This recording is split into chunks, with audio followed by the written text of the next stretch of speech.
Welcome home to my kitchen. Today's recipe is for all the beef lovers out there. We are going to make Cajun steak with a good kick to it and serve it over hot buttered noodles. This is also a very economical recipe that can serve a large crowd and go a long way with a little money.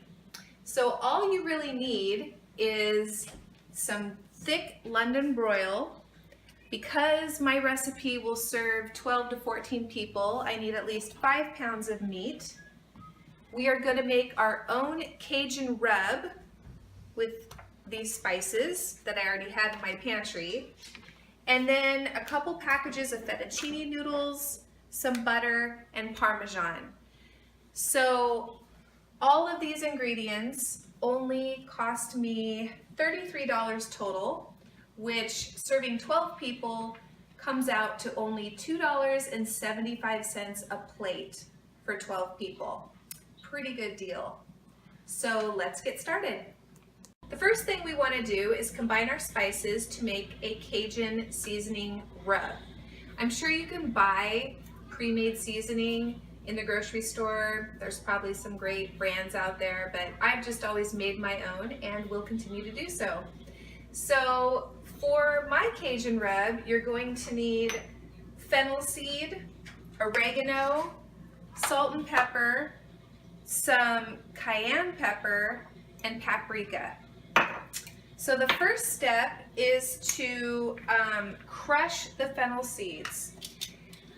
The fennel seeds are still going to be like seeds. They aren't going to flatten, but what you're simply doing with the pestle is releasing the flavor, releasing the aroma.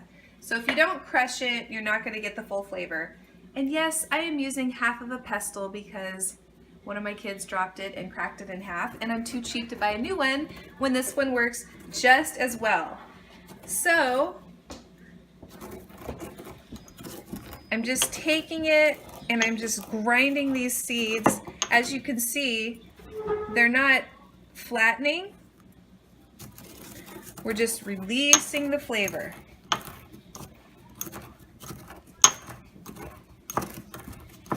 So that'll take a few seconds. And once you're done, and I can really smell it, I have a good whiff. It's a very strong smell, so I know that it's doing its job. And now I'm going to add all these spices. All the spices have been mixed together, and now we're just blending it. We're going to start our oven to broil high. We will broil the meat about 12 minutes on each side. And while the meat is broiling, we want our water to start boiling for our pasta, so it can be all done at the same time. So we're just going to take our spices and rub it on both sides of the meat. This probably looks like a lot of meat to you. To our carnivorous family, it is not. So you want to press it down in there, massage it into the meat, give it a good belly rub. I guess this is flank, good thigh rub. We'll go ahead and flip it over now because we're not going to want to rub the other side when the meat is piping hot.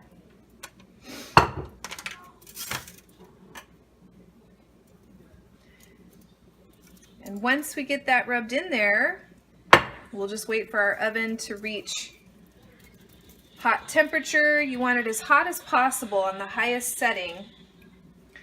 It's really akin to grilling it. This recipe is great on the barbecue in the summertime. So it's all pressed in there.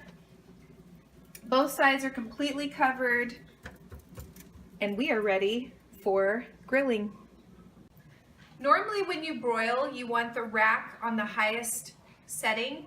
We're going to keep it on the second highest setting because our meat is so thick. I don't want it too close to the elements.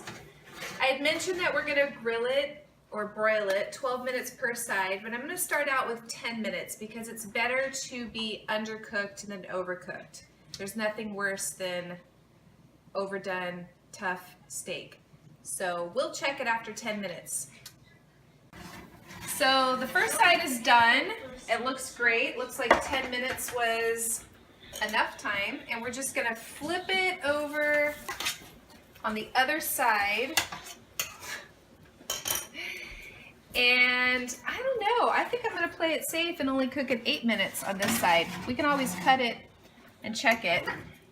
So yeah, let's just set it for 8 minutes. So we did 10 minutes on one side and only 8 minutes on the other. And I think that it's probably done, but I'm gonna check it. So, you know, there's no shame in just cutting it open and seeing if it's the way you like it. Which this is perfect. It looks a little pink, but I'm gonna let the meat sit for about 7 minutes and it will continue to cook internally. So by the time our pasta's done boiling, this is gonna be perfect and ready for carving. The noodles have about 2 to 3 minutes left, so I'm just gonna start carving the steak. As you can see, we have a nice pink middle, and I just wanna cut thin slices because we're going to lay these over our hot buttered noodles. So very, very thin, like so. So you can see, I'm gonna use my fingers. See how thin those are? I'm just gonna throw them in the bowl.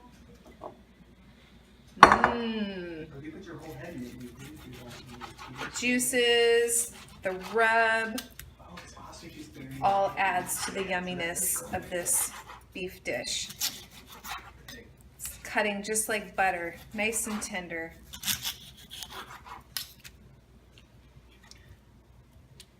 I'll go check on my noodles.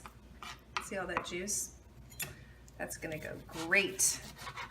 We've drained the noodles and now we're just gonna add chunks of butter.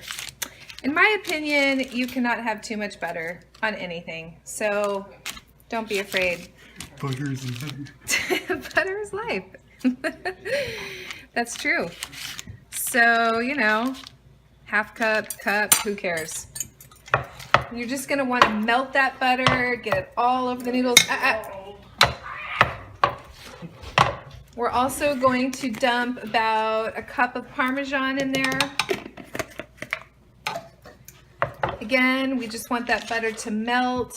I took it out of the fridge, so it's gonna take a while to melt, but that's okay.